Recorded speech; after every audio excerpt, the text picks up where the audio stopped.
তুমি আমাকে জলে নিয়ে দাও। পদ্মাবতী জলে বেরিয়েছে, গোবিন্দ স্নান করেছে।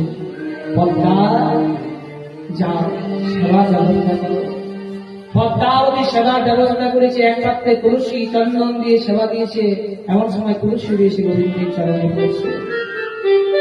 তুলসী যখন গোবিন্দের চরণে পড়েছে, তুলসী চিন্তিতে বলছে, গোবিন্দ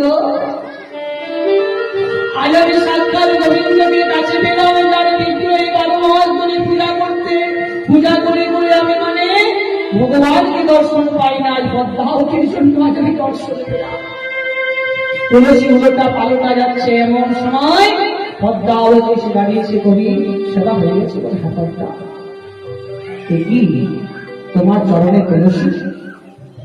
ওগো পদ্মা, জানালাটা খোলা আছে তো, বাইরে শীতল বাতাস দিচ্ছে, তুলসী এসে আমার চরণে পড়েছে। যা পদ্মা, তুমি এবারে সেবা করো, আমি স্মরণ করে যাই। যেই না বলেছে পদ্মাবতী বলছে, না স্বামী আমি